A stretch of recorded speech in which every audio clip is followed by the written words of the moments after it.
नमस्कार, सफ़र सच में आप तमाम साथियों का स्वागत है। अभी हमारे बगल में जो ये वीडियो आप देख रहे हैं वो एक ऐसी घटना है जो सोचने पर मजबूर कर देगा आप तमाम लोगों को।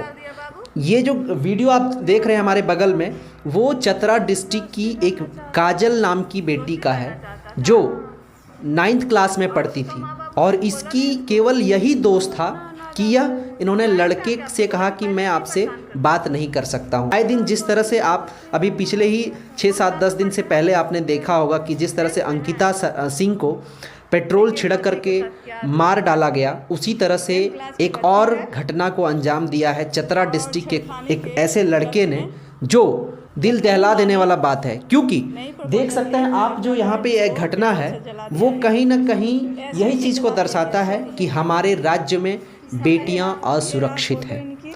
और सवाल बनता है ये कि आखिर बेटियां असुरक्षित है तो क्यों?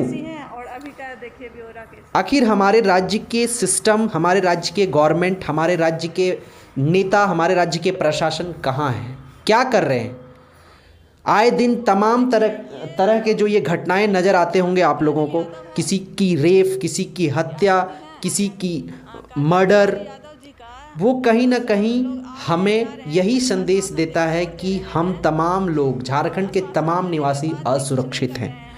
और असुरक्षित हैं तो क्या वजह है? आखिर कब तक ऐसे तमाम झारखंड की बेटियां, झारखंड के तमाम लोग हाथ करके बैठे रहेंगे? आखिर कारण क्या है?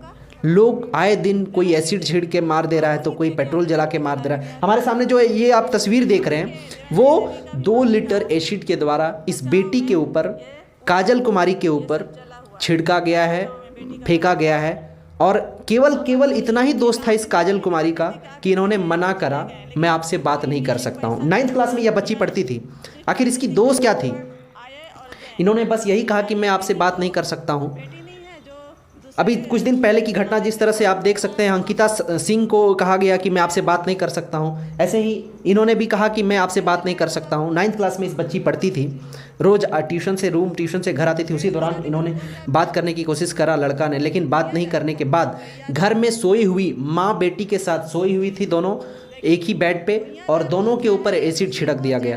काजल कुमारी यादव जी का जो सब लोग आ रहे हैं, जा रहे हैं, खाली आश्वासन दे के छोड़ दे रहे हैं और आश्वासन देने के बाद भी कुछ नहीं कर रहे हैं। राजनीतिक इन पर ना किया जाए। राजनीति करना है तो और जाकर कहीं करें। इनके लिए राजनीति वाले कुछ कर सकते हैं तभी यहाँ पर आए, न तो ना आए। और इनकी मम्मी है, क्या नाम हुआ आपका? देवंती देवी। हाँ। आप वहीं थे क्या जब इनको जलाया गया था? देखिए, देवंती देवी का भी मम्मी का बचाव में ये पूरा ये सब जला हुआ है, बचाव में, बेटी का बचाव में। अब बताइए ये कहाँ का नियति है कि राजनीति के आके कहिए और चले गए, लेकिन कोई भी एक पैसा का योगदान किया नहीं, सिर्फ राजनीतिक के नाम पर आए और गए। क्या ये बेटी को बेटी नहीं है जो दूसरे के जलाने से? कौन जलाया था बाबू? संदीप भारती। कौन जलाया था? संदीप भारती। क्यों जलाया था बाबू? कहता था कि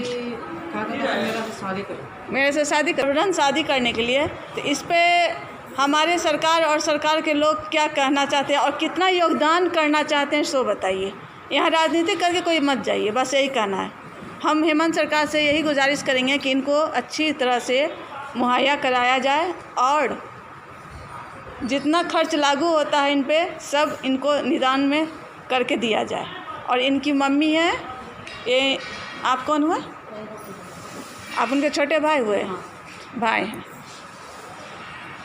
आप कुछ कहना चाहती हैं? कितना लोग आए और गए, कोई कुछ दिया? कुछ नहीं दिया। हम बोले चाहते थे कि जब सरकार के कानून निकला है कि बेटी बचाओ बेटी पढ़ाओ, हाँ, जब हम बेटी बचाओ बेटी पढ़ा के इतना बड़ा 17 साल कर दिए हैं और मेरे पीछे दुर्घटना कर दिए हैं, तो सरकार कहाँ सोचल थे?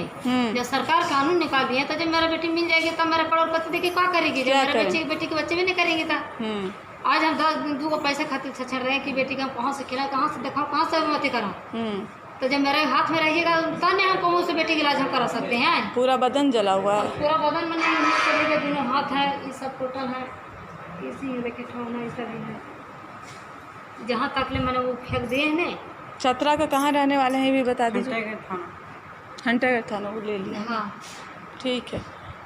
ये हेमंत सरकार आएंगे, आप लोग से भेंट करेंगे। और ऐसे ऐसे घटना तमाम तरीके जो निकल के आ रहे हैं, कहीं ना कहीं जो ऐसे आरोपी हैं उन्हें बीच चौराहे पर ला करके और सारी जनता के समक्ष विद इन 7 डेज के अंदर इन्हें ऐसे लोगों को फांसी होना चाहिए।